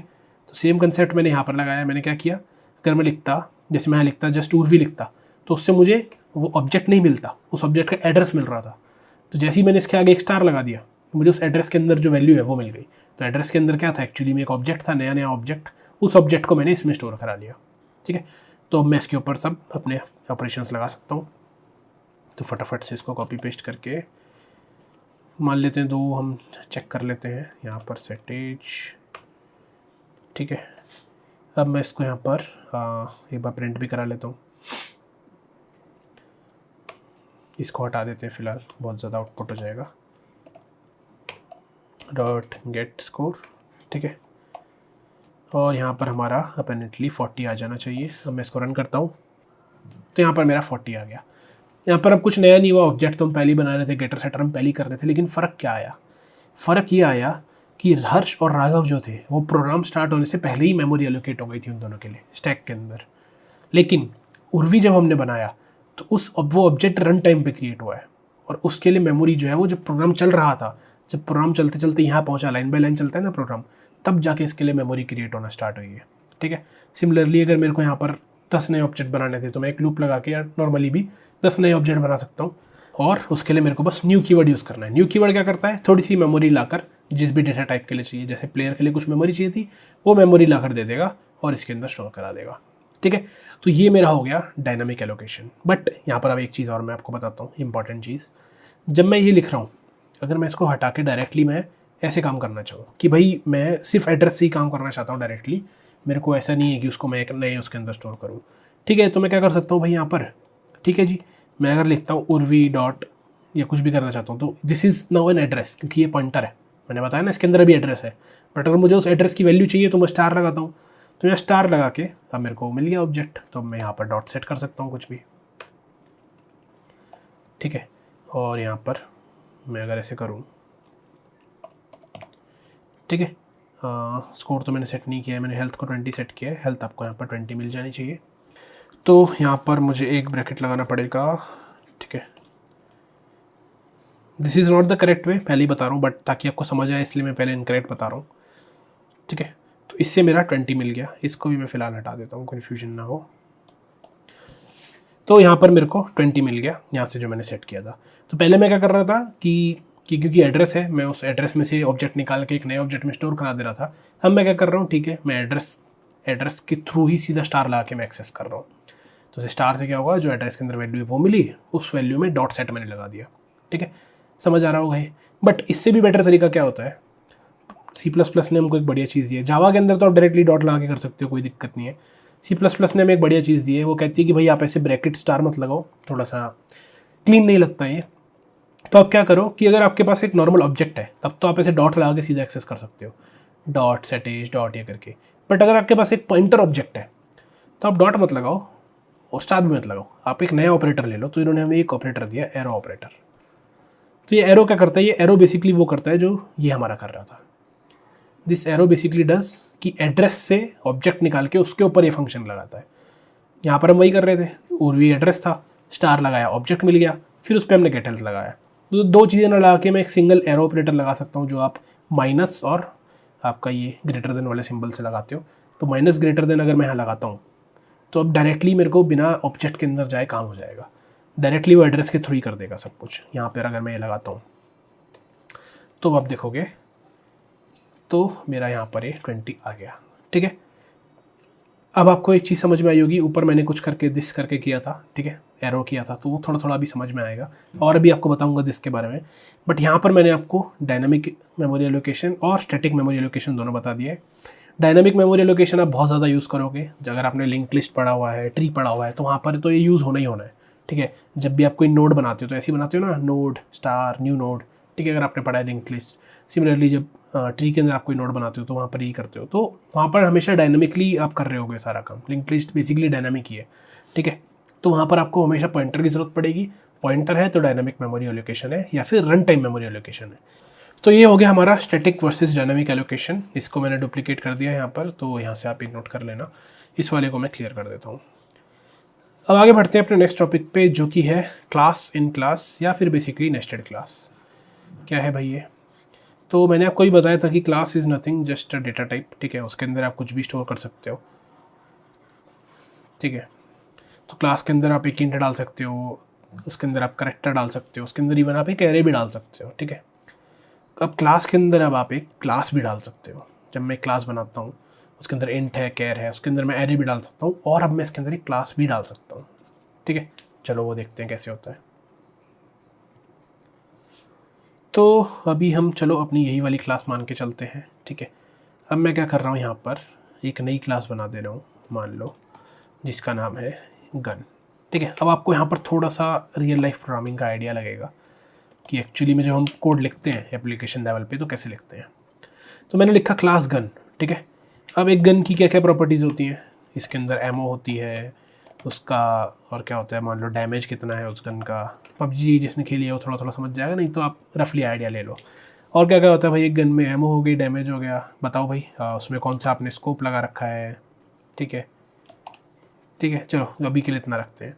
और इसका गेटर सेटर बनाने में थोड़ा टाइम लगेगा, मैं फटाफट से इसको पब्लिक कर देता हूँ जस्ट फॉर अंडरस्टैंडिंग।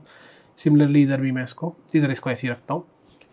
तो अब मुझे ये पता है कि एक प्लेयर की हेल्थ होती है, एक प्लेयर की एज होती है, एक प्लेयर पे स्कोर होता है, एक प्लेयर अलाइव है कि नहीं, और एक प्लेयर के पास गन भी रहती है।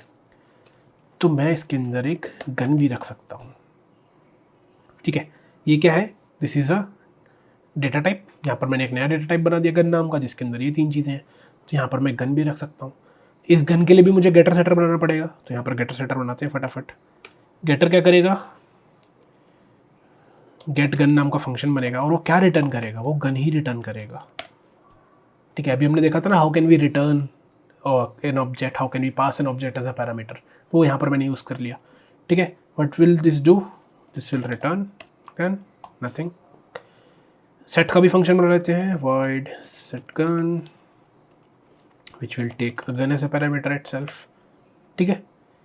अब यहाँ पर क्या करेंगे? This gun equal to gun, ठीक है। गेटर सेटर बन गए, गन बन गई। चलो अब ट्राई करते हैं। अब इस सबको रखते हैं, चलो सब कुछ रखते हैं आपको, क्योंकि क्लियर हो गया होगा। अब मैं यहाँ पे मान लो लिखता हूँ, एक गन बनाता हूँ नई, लेट्स से AKM, ठीक है। एक गन बनाई। इस गन का अब मेरे को कुछ कुछ चीज़ें सेट करनी पड़ेंगी। तो इसका एमओ, डैमेज और स्कोप, तो इसमें मान लो मैं एमओ रख देता हूँ अभी 100 है। इसका डैमेज कितना होता है भाई मेरे को बता देना, मेरे को आइडिया नहीं है, बट लेट्स से मैं यहाँ पे 50 रख देता हूँ। और अभी इसके अंदर स्कोप मान लो मैंने लगा रखा है 2x, ठीक है। और ये गन किसके पास है? चलो ये गन हर्ष को दे देते हैं। तो Harsh dot set gun net, okay okay, ये कैपिटल होगा। जब भी हम प्रोग्रामिंग करते हैं तो फंक्शंस के नाम में और वेरिएबल्स के नाम में हम कैमल केस फॉलो करते हैं, यहाँ पे याद रखना, ठीक है। तो यहाँ पर हम करेंगे सेट गन, और इसमें डाल देंगे अपन जो हमने नई गन बनाई है, ठीक है। राघव को भी एक गन देते हैं, चलो राघव के लिए एक नई गन बनाते हैं। यहाँ पर हम बनाते हैं गन, लेट से AWM, ठीक है। AWM में एमओ तो कम होती है, इतना मुझे पता है, तो 15 डाल देते हैं। इसका डैमेज बहुत ज़्यादा होता है, तो इसका डैमेज रख देते हैं मान लो 150, और इसमें स्कोप लगा देते हैं सबसे बड़ा वाला 8x स्कोप, ठीक है। ये वाली गन दे देते हैं राघव को, तो मैं लिखता हूँ राघव डॉट सेट गन, यहाँ पर हम दे देते हैं AWM, और यहाँ पे हमें AKM देनी थी, ठीक है। तो मैंने दोनों को यहाँ पर गन्स दे दिए। अब रियल लाइफ आपको थोड़ा आइडिया लग रहा होगा, यहाँ पर मैं एक्चुअल में प्रोग्रामिंग कर पा रहा हूँ। जैसे मैंने अब गन बनाई, अब मैं एक हेलमेट भी बना सकता हूँ। पबजी में अलग अलग चीज़ें होती है ना, वेस्ट होती है, हेलमेट होता है। तो यहाँ पर आप अलग अलग ऐसे क्लासेस बना के और प्लेयर के अंदर डालते जाओ। तो ये क्या है? ये बेसिकली नेस्टेड क्लास ही तो है। एक रियल लाइफ एग्जांपल के थ्रू आप समझ पाए होगे। एक चीज़ और मैं क्या कर सकता हूँ, अभी तो मैंने क्या करा, ये क्लास मैंने बाहर बनाई थी और इसका ऑब्जेक्ट मैंने अंदर लिया था। मैं अंदर एक क्लास भी बना सकता हूँ। क्लास बना लेता हूँ, यहाँ पर प्राइवेट ही रहने देता हूँ। एक क्लास बनाई मैंने, लेट्स से हेलमेट, ठीक है। हेलमेट में क्या क्या होगा? इसमें कुछ हेल्थ होगी, मान लो उसका नाम HP रख देते हैं, और इसका लेवल होगा। तो ये चीज़ रखते हैं, कितनी हेल्थ है, क्या लेवल है, ठीक है। अब इसके कुछ गेटर सेटर होंगे, तो इसके गेटर सेटर क्या रहेंगे? Int set HP, int hp which will set this hp is equals to hp. यहाँ पे मैं करता हूँ int set level which will set this level as level. ठीक है, getter बना देता हूँ. Oh this will be wide, ये सेटर है. यहाँ पर मैं getter बना देता हूँ int get hp और इसमें मैं रिटर्न क्या करा दूँगा hp. दिस hp करो या hp करो एक ही बात है, क्योंकि यहाँ पर एक चीज़ समझना, यहाँ पर अगर मैं लिखता रिटर्न hp तो ये मेरा ये वाला hp रिटर्न कर देता. स्कोप की बात बताई थी ना मैंने आपको, इस करली ब्रैकेट के अंदर hp का मतलब है ये, बट इस करली ब्रैकेट के अंदर तो कोई hp नहीं है, तो ये बाहर जाएगा. बाहर कौन सा hp है, इस ये वाला करली ब्रैकेट, तो इसके अंदर ये hp है. ठीक है, तो अब दिस hp लिखते हो hp लिखते हो एक ही बात है, क्योंकि वो सेम ही को पॉइंट कर रहा है. अब इसको मैं लिख लेता हूँ एक int get level which will return level. ठीक है, तो ये मेरा हेलमेट बन गया. अब ये मैंने क्लास बनाई है. पहले मैंने क्या करा था, क्लास मेरी बाहर बनी हुई थी, उसका ऑब्जेक्ट मैंने यहाँ लिया था. यहाँ पर मैंने क्या किया, मैंने यहाँ क्लास ही यहाँ ही बनाई है. ठीक है, क्लास मैंने यहीं बनाई है और इसका ऑब्जेक्ट मैं बना सकता हूँ. ठीक है, तो इसका ऑब्जेक्ट कैसे बनाऊँगा, अब थोड़ा सा और मैं आपको यहाँ पर लेके जाता हूँ डेप्थ के अंदर. तो लेट से मैं एक फंक्शन बनाता हूँ, मान लो void set helmet करके. ठीक है, void set helmet जो कि बस एक लेवल को एज एन इनपुट लेगा. ठीक है, इससे हम क्या बोलेंगे, जैसे ही मैं लिखता हूँ void set helmet, मैं क्या करूँगा, एक नया हेलमेट बनाऊँगा. अब यहाँ पर हम स्टैटिक काम नहीं कर रहे, हम डायनेमिक काम करेंगे. ठीक है, तो मैं क्या करूँगा, मैं एक हेलमेट बनाता हूँ नया. ठीक है, हेलमेट मेरा ये है, उसके लिए मुझे कुछ करना पड़ेगा. तो लेट्स सी, जैसे मैं बोलता हूँ सेट हेलमेट में एक हेलमेट बनाता हूँ हेलमेट नाम का. ठीक है, which will be a new helmet. ठीक है, एक नया हेलमेट बनाया, उसके लिए कुछ मेमोरी मैंने एलोकेट करी इसके अंदर. ठीक है, अब मैं क्या करूँगा, हेलमेट का, अब क्योंकि ये पॉइंटर है तो यहाँ डॉट नहीं एरो लगेगा. राइट, ये जावा और सी प्लस प्लस में डिफरेंस रहता है. जावा के अंदर आप डायरेक्टली डॉट लगा सकते हो, सी प्लस प्लस में अगर आप पॉइंटर यूज़ कर रहे हो तो आपको एरो लगाना पड़ेगा. सेट हेल्थ और हेलमेट का हमारा सेट लेवल. ठीक है, ये हेलमेट हो गया. लेवल मेरा क्या रहेगा, लेवल तो वही रहेगा जो मेरा इनपुट में आया है. ठीक है, हेल्थ के ऊपर मैं एक कंडीशन लगा लेता हूँ. चलो इसको थोड़ा सा और मैं आपको रियल लाइफ बनाता हूँ. हेल्थ पे मैं कंडीशन लगा लेता हूँ कि मैं एक इंट बना लेता हूँ हेल्थ नाम का. ठीक है, तो इफ़ मेरा लेवल होता है 1 तो मैं हेल्थ सेट कर दूंगा भाई लेट्स से 25. अगर मेरा लेवल होता है 2 तो मैं हेल्थ सेट कर दूंगा 50. अगर मेरा हेल्थ होता है लेवल होता है 3 तो मैं हेल्थ सेट कर दूंगा 100. और अगर ऐसा कुछ नहीं होता तो मैं एक एरर बोल दूंगा कि भाई एरर इनवैलिड लेवल, 1 2 3 के अलावा लेवल नहीं हो सकता. ठीक है, और लास्ट में क्या कर देता हूँ, इसको मैं स्टार्टिंग में चलो 0 एलोकेट कर देता हूँ. सेट हेल्थ, सेट हेल्थ था कि सेट एच पी था, सेट एच पी था. हाँ set H P, set H P मैंने डाल दिया. ठीक है, अब यहाँ पर क्या हो रहा है देखो, मैंने जैसे ही बोला सेट हेलमेट, सेट हेलमेट जो है वो मेरे एक लेवल लेगा और उस लेवल के हिसाब से मैं हेल्थ कैलकुलेट कर लूँगा. ठीक है, क्या हेलमेट का लेवल है, लेवल मैंने एज इट इज सेट कर दिया, हेल्थ मैंने कैलकुलेट कर ली, और वो सब सेट करके मैंने एक हेलमेट नाम का न्यू ऑब्जेक्ट बनाया और उसके अंदर डाल दिया. ठीक है, ये हेलमेट क्लास कहाँ थी, इसी क्लास के अंदर डिफाइंड थी.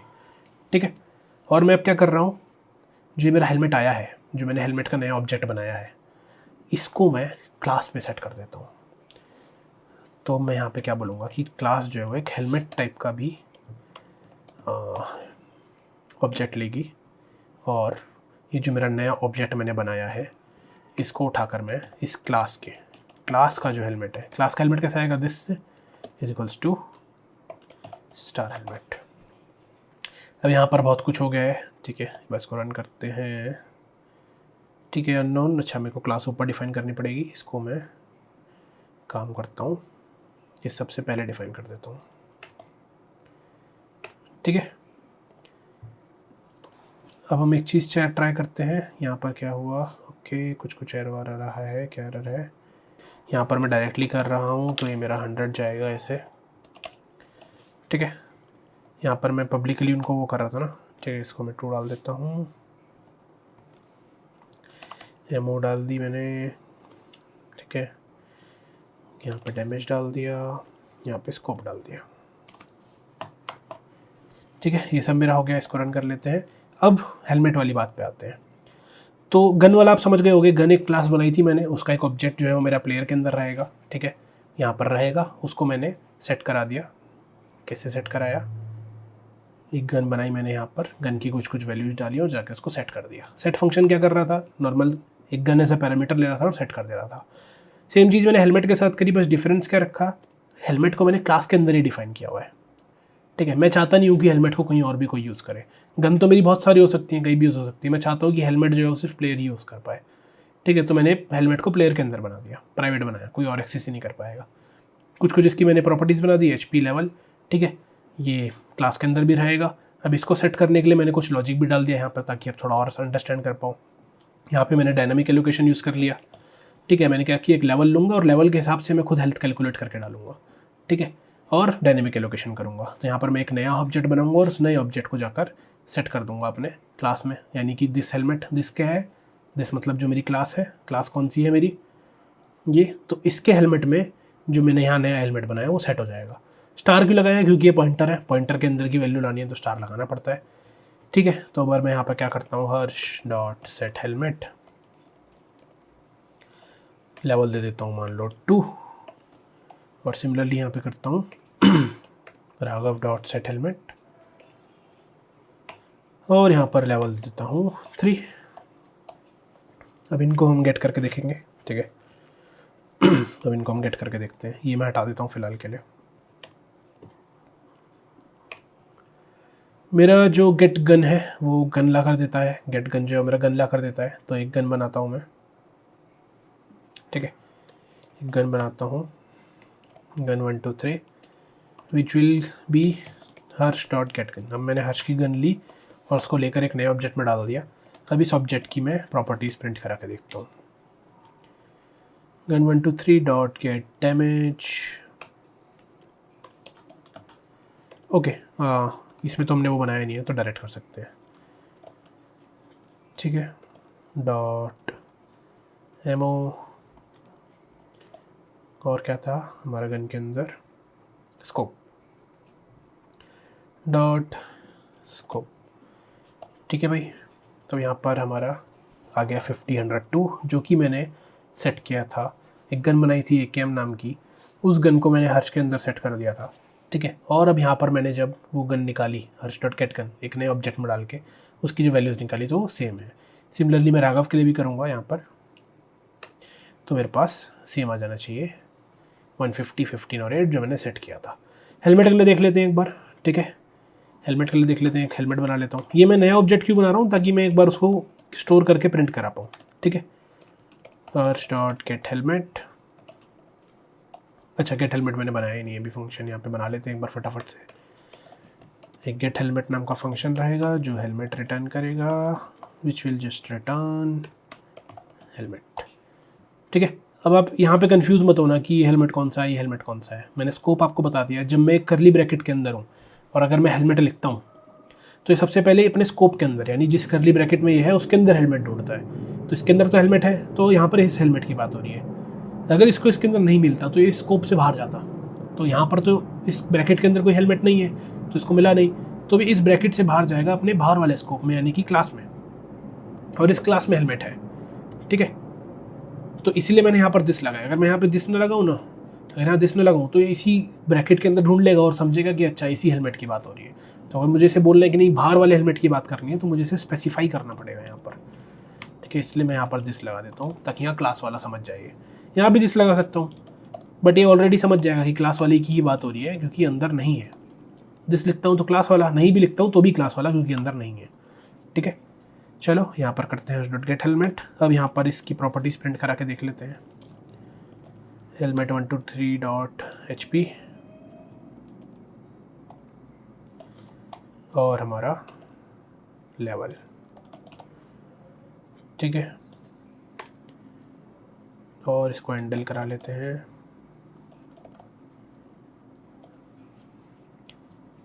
तो ओके अननोन, ओके हाँ एक चीज़ तो हम भूल ही गए, हेलमेट तो हमारा प्राइवेट है। तो ठीक है, एक काम करते हैं, प्रिंट वाला काम हम डायरेक्ट उधर ही करा लेते हैं इस फंक्शन के अंदर। ठीक है, क्योंकि वो प्राइवेट है, उसको हम बाहर से एक्सेस नहीं कर सकते, तो अंदर से तो कर सकते हैं। तो डायरेक्ट मैं हेलमेट की HP और लेवल यहाँ पे प्रिंट करा देता हूँ। यहाँ पे डायरेक्टली लिखता हूँ हर्ष not gate helmet.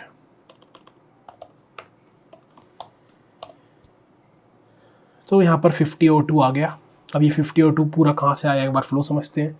Gun one ठीक है हमने बनाई थी, हमने लिखा था हर्ष डॉट सेट हेलमेट 2। ठीक है, हम सेट हेलमेट पे गए। सेट हेलमेट हमारा क्या करेगा, सेट हेलमेट हमारा कुछ लेवल लेगा, हमने लेवल 2 दिया था। ठीक है, इसने क्या करा, इस क्लास में जो हर्ष का ऑब्जेक्ट था, हर्ष के ऑब्जेक्ट में जाकर इसने एक नया हेलमेट बनाया, उसका लेवल सेट किया, जो लेवल मैंने दिया था 2, उस 2 के हिसाब से इसने हेल्थ को 50 करा, हेल्थ सेट करी 50। ठीक है, और उसके बाद जो नया ऑब्जेक्ट इसने बनाया वो जाके सेट कर दिया इस क्लास में। और ये क्लास कौन सी चल रही है, भी हर्ष की बात हो रही है, तो उसने ये सब काम हर्ष वाले ऑब्जेक्ट के अंदर किया। ठीक है, तो हर्ष वाले ऑब्जेक्ट की हेल्थ और HP सेट करके इसने एक नया हेलमेट ऑब्जेक्ट बनाया और उसमें वो डाल दिया ले जाके। सिमिलरली अगर मैं यहाँ पे राघव का भी देखता हूँ, तो यहाँ पर मुझे मिल जाएगा 100 और 3, क्योंकि मैंने यहाँ 3 दिया था, तो 3 लेवल और 100 HP। तो यहाँ पर अब आप समझ पाए होंगे कि नेस्टेड क्लास भी हम बना सकते हैं, क्लास के अंदर क्लास का ऑब्जेक्ट डाल सकते हैं, क्लास के अंदर एक पूरी की पूरी नई क्लास भी डिफाइन कर सकते हैं। ठीक है, तो ये हमारा था कुछ नेस्टेड क्लास का कंसेप्ट। और अब यहाँ पर आप देख पा रहे होगे कि काफ़ी ज़्यादा हम रियल लाइफ के बेसिस पे प्रोग्रामिंग कर रहे हैं। एक्चुअली में आप समझ पा रहे होगे, अच्छा गेम ऐसे चलती होगी, एक प्लेयर नाम की क्लास होगी, उसके पास गन होगी, उसके पास हेलमेट होगा। सिमिलरली अब आप खुद से एक बार ट्राई करना। ठीक है, आप आर्मर बोलते हैं, वेस्ट बोलते हैं, वेस्ट ट्राई करना। ठीक है, फिर कोई कुछ भी आप ऐसी रैंडम चीज़ें ट्राई करना। आप गन में भी आप टाइप डाल सकते हो, पिस्टल है, स्नाइपर है। ठीक है, एक नया टाइप बना सकते हो। तो ऐसे करके आप खुद एक्सपेरिमेंट करो, अलग अलग चीज़ें ट्राई करो, अलग अलग फंक्शंस बनाओ, फिर ट्राई करके देखो कि और फिर फ्लो के साथ देखो कि अच्छा ये ऐसे फ्लो किया, ऐसे फ्लो किया, तब जाके ये वैल्यू आ रही है। ठीक है, तो ये हो गया हमारा नेस्टेड क्लास का कंसेप्ट। नेक्स्ट टॉपिक है हमारा एरे ऑफ क्लासेस। ठीक है, ये एरे ऑफ क्लासेस ना होके वैसे एरे ऑफ ऑब्जेक्ट्स होना चाहिए वैसे तो, बट ठीक है इसको हम करते हैं। ठीक है, एरे ऑफ ऑब्जेक्ट्स। तो एरे ऑफ ऑब्जेक्ट कैसे बनता है, सिमिलर है जैसे आप एरे ऑफ इंटीजर बनाते हो, स्क्वायर ब्रैकेट्स लगा के एरे ऑफ कैरेक्टर बनाते हो, वैसे ही आप एरे ऑफ ऑब्जेक्ट्स भी बना सकते हो। ठीक है, तो मान लो मैं बनाता हूँ प्लेयर, एक प्लेयर्स नाम की मैंने बनाई, जिसमें एक एरे है जिसके अंदर 3 प्लेयर होंगे। ठीक है, या तो मैं डायरेक्ट ऐसे कर दूँ, यहाँ पे जाके डाल दूँ। ठीक है, या तो मैं डायरेक्ट ऐसे करके तीनों प्लेयर डाल देता हूँ। तो इससे क्या होगा, तो मैं लिखता हूँ प्लेयर ऑफ 0, तो मैं हर्ष की बात कर रहा हूँ। लिखता हूँ प्लेयर ऑफ 1, तो मैं राघव की बात कर रहा हूँ। प्लेयर ऑफ 2 तो उर्वी की बात कर रहा हूँ। बट अब मैं, ये तो प्लेयर है, क्योंकि जब मैं लिखता हूँ प्लेयर ऑफ 0 तो वो हर्ष क्या है, हर्ष तो प्लेयर है खुद। तो प्लेयर प्लेयर है मतलब प्लेयर डेटा टाइप है उसका, तो मैं उसको डायरेक्टली प्रिंट नहीं करा सकता ना। तो मैं उसका कुछ प्रिंट करा के देख लेता हूँ। लेट्स से गेट एज, क्या ये चल रहा है कि नहीं। Okay, let me check, not players declared here, क्या एरर आ रहा है। ओके, यहाँ पे हमें प्लेयर करना था, मैंने प्लेयर्स करना था, प्लेयर लिख दिया था। इस सबको फिलहाल के लिए हम हटा देते हैं। ठीक है, तो यहाँ पे मैंने गेट एज किया, क्या एज करेक्ट आ रही है, करेक्ट आ रही है। हर्ष की एज हमने 21 सेट करी थी। तो ये मैंने बेसिकली एक एरे ऑफ ऑब्जेक्ट्स बना दिया। मैंने क्या बोला कि एक एरे बनाओ जिसके अंदर मैं 3 प्लेयर्स स्टोर कर पाऊँ, तो मैंने तीनों प्लेयर्स के अंदर डाल दिए। उर्वी को मैंने स्टार करके क्यों डाला, आप समझ पाओगे, क्योंकि ये पॉइंटर वेरिएबल था, पॉइंटर की वैल्यू को मैं डायरेक्ट नहीं डाल सकता। ठीक है, तो मैंने क्या करा, एक एरे बना ली। अब ऐसे ही मैं हज़ारों प्लेयर बना सकता हूँ, 100 प्लेयर बना सकता हूँ। और एक चीज़ और सोचो, जैसे जैसे कोई प्लेयर एलिमिनेट होता जाएगा, तो मैं क्या करूँगा, उसका इज अलाइव फॉल्स कर दूंगा, और फिर मैं एक फंक्शन लिख दूंगा कि जैसे इज अलाइव फॉल्स हो आप उसको एरे में से हटा दो। तो आप समझ पा रहे होगे कि कैसे रियल लाइफ प्रोग्रामिंग है, ऑब्जेक्ट ओरिएंटेड प्रोग्रामिंग। ठीक है, एरे सिंपल है, कुछ नहीं है, ऐसे बना सकते हो। अगर आप लिस्ट वगैरह यूज़ कर रहे हो, STL यूज़ कर रहे हो, तो आप डॉट वेक्टर यूज़ कर रहे हो, तो dot add dot push back करके आप इसके अंदर ऐड कर सकते हो, सिंपल है। तो इसमें कुछ नहीं है खास, डायरेक्टली एरे आप ऐसे बनाओ, इसके अंदर ऑब्जेक्ट डाल दो। मैंने यहाँ पे सीधे डाल दिए। आप यहाँ पर अब आप इंडेक्स से उनको एक्सेस कर सकते हो। प्लेयर्स ऑफ 1 लिखोगे तो आप राघव की बात कर रहे हो, प्लेयर्स ऑफ 2 में आप पूर्वी की बात कर रहे हो। ठीक है, समझ गए, एरे ऑफ क्लासेस सिंपल है, नथिंग मच। ऊपर का आप समझ गए होगे तो ये समझने में ज़्यादा दिक्कत नहीं होगी। अब फटाफट से एक क्वेश्चन देख लेते हैं। क्वेश्चन क्या कह रहा है, क्रिएट अ क्लास क्रिकेटर। अब फटाफट से क्वेश्चन देख लेते हैं। वैसे तो हमने बहुत बढ़िया एग्जांपल खुद ही ले लिया है, एक और एग्जांपल ले लेते हैं तो और ज़्यादा क्लियर हो जाएगा। लिखा है create a class cricketer that contains name of cricketer, his age, number of test matches that he has played and the average runs that he has scored in each test match. Okay, create an array of data type cricketer to hold records of 20 such cricketers and then write a program to read these record। अब तो ये हमारे लिए बच्चे का खेल होगा, ठीक है। तो क्या करते हैं, फटाफट से एक काम करते हैं, एक नया प्रोग्राम बना लेते हैं, ठीक है। इसको मैं सेव कर देता हूँ सेम डायरेक्टरी में।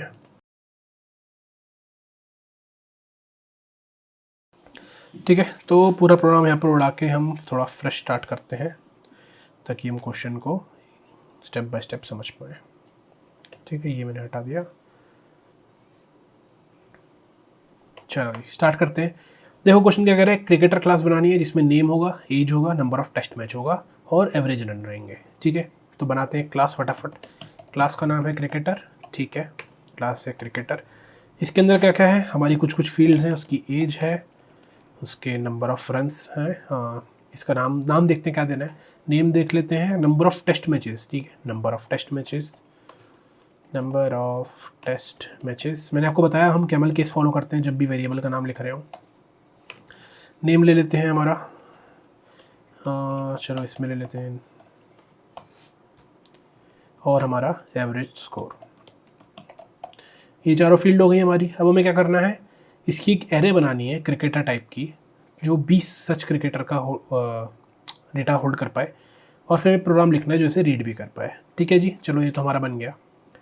अब मैं क्या कर सकता हूँ, एक मैं एरे बना लेता हूँ क्रिकेटर्स नाम की। ठीक है, क्रिकेटर्स नाम की मैंने एक एरे बनाई और ये एरे है जिसमें 20 लोग रहेंगे। ठीक है, अब मैं इसके अंदर 20 लोग डाल सकता हूँ। अब वो 20 कैसे बनेंगे, उसके लिए मुझे 20 पहले बनाने पड़ेंगे। ठीक है, तो या तो मैं एक फॉर लूप लगा के बना सकता हूँ। तो फिलहाल एग्जांपल के लिए मैं आपको 2 से सिखा देता हूँ, 20 आप खुद बनाते रहना। ठीक है, तो यहाँ पर 2 क्रिकेटर बनाते हैं। लेट्स से पहला क्रिकेटर लेते हैं विराट। ठीक है, नाउ विराट डॉट नेम में ओके, यहाँ पर दिक्कत आएगी क्योंकि ये करेक्टर एरे है। एक काम करते हैं, फ़िलहाल मैं STL नहीं डाला हुआ है यहाँ पर, तो मैं स्ट्रिंग नहीं यूज़ कर पा रहा हूँ, तो इसको मैं जस्ट एक करेक्टर ले लेता हूँ। ठीक है, यहाँ पे मैं डाल देता हूँ V। फिर एज हम सिलेक्ट कर लेते हैं, मेरे को नहीं पता, बिल्कुल भी आइडिया नहीं है एज का, तो अगर गलत हो तो कोई भी लिखना मत। मैं लेट से 30 डाल देता हूँ फ़िलहाल। नंबर ऑफ़ टेस्ट मैचेस, ये सारा डेटा एकदम उल्टा सीधा डाल रहा हूँ मैं क्योंकि मेरे को बिल्कुल आइडिया नहीं है क्रिकेट का, मैं नहीं देखता। नंबर ऑफ़ टेस्ट मैचेस मान लेते हैं 100 और एवरेज स्कोर भी हम मान लेते हैं 80। ठीक है, तो ये सब मैंने डेटा डाल दिया क्रिकेटर। अब एक और क्रिकेटर बनाते हैं, मान लो हमने बनाया धोनी, सेम चीज़ें कर देंगे, धोनी डॉट नेम। ठीक है, यहाँ पर इसी को मैं as it is copy paste कर लेता हूँ।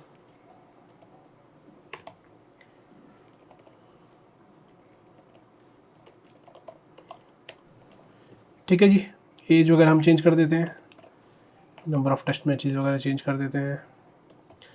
तो यहाँ पर मैंने 2 क्रिकेटर बनाए। अब एरे बनानी है, एरे में ऐड कर दो सिंपली। ठीक है, यहाँ पर विराट डाल देते हैं, यहाँ पर हम अपना धोनी डाल देते हैं। तो ये मेरी एक एरे बन गई। ठीक है, इस एरे के अंदर मैंने ये दोनों डाल दिए। अब बेसिकली मेरे को एक प्रोग्राम लिखना था जिसमें इसको रीड कर पाऊँ, रीड करने का ट्राई करते हैं। ठीक है, तो सी आउट करता हूँ मैं क्रिकेटर्स, जो मेरी एरे है उसके 0th इंडेक्स पे जो है उसका नेम। ठीक है, 0th इंडेक्स पे जो है उसकी एज, 0th इंडेक्स पे जो है उसके नंबर ऑफ़ टेस्ट मैचेस।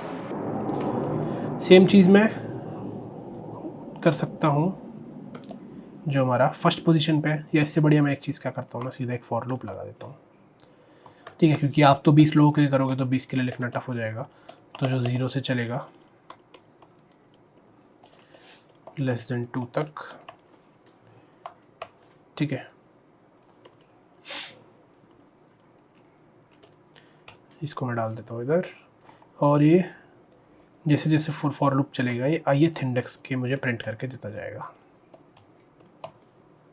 ठीक है जी, रन करते हैं। ओके, अच्छा ये प्राइवेट है, पब्लिक कर देते हैं। ठीक है, क्या, अरे यार अगेन सेम इक्वल टू लगाना है, या मेरे को गेटर सेटर इतने यूज़ करने की दिक्कत है, मैं हमेशा ब्रैकेट्स लगा देता हूँ, क्योंकि जब भी आप एक्चुअल में प्रोग्रामिंग करोगे आपको गेटर सेटर यूज़ करने ही पड़ेंगे। ठीक है, अब डायरेक्टली इक्वल करके मत करना। ऑब्जेक्ट ओरिएंटेड प्रोग्रामिंग का बेसिकली ये रूल है कि जब भी आप कर रहे हो तो आपके सारे डेटा मेंबर जो है वो प्राइवेट रहने चाहिए, और प्राइवेट अगर रहेंगे तो आपको सेटर गेटर बनाने पड़ेंगे। ठीक है, यहाँ पर डिटेल आ गई सारी, V30 180 D40 200 एंड 100।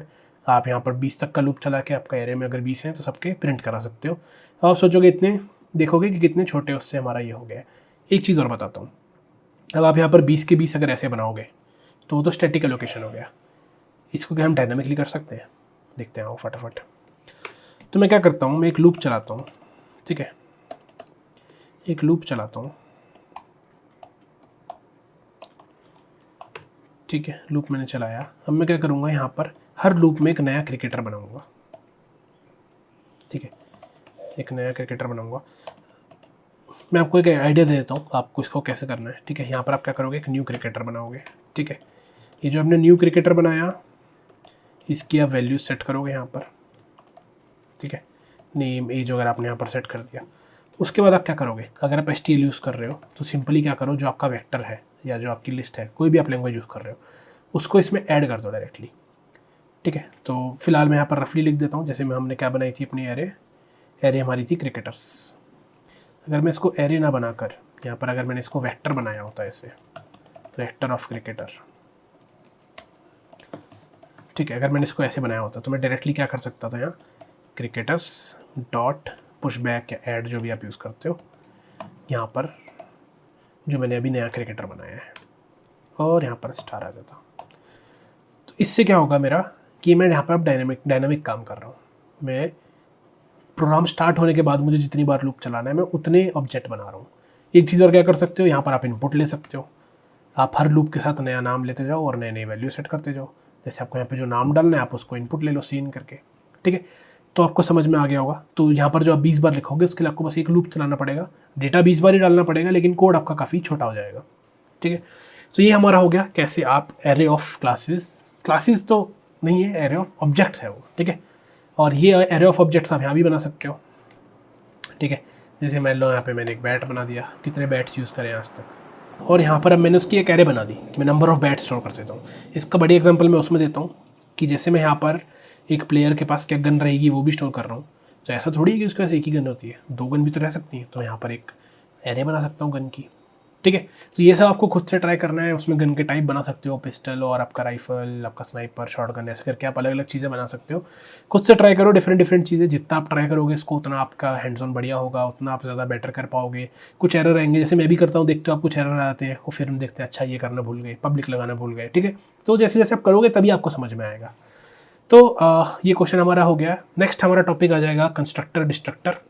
अब आगे हम और डिटेल में बढ़ रहे हैं। Constructor very important, class object कैसे बनते हैं वो आपको और अच्छे से समझ में आएगा, और जो यहाँ पर हम काम कर रहे हैं उसको हम कैसे और छोटे तरीके से कर सकते हैं वो कंस्ट्रक्टर हमें समझाएगा। ठीक है, तो बहुत इंटरेस्टिंग टॉपिक है और बहुत ज़्यादा पूछे जाने वाला टॉपिक है इंटरव्यू के अंदर। टाइप्स ऑफ कंस्ट्रक्टर डायरेक्टली पूछ लेते हैं। कंस्ट्रक्टर के अंदर क्या है, छोटे छोटे नुआंसेस बहुत ज़्यादा है, तो वो सब हम समझेंगे कि कहाँ पे क्या ट्रिक हो सकता है। ठीक है, सारी चीज़ देखेंगे। आई होप आपको समझ में आया होगा आज का सारा टॉपिक। नोट्स आपको मिल जाएंगे डिस्क्रिप्शन के अंदर। मिलता हूँ सभी से नेक्स्ट वीडियो में। Till then, eat well, sleep well, and study well. Bye bye.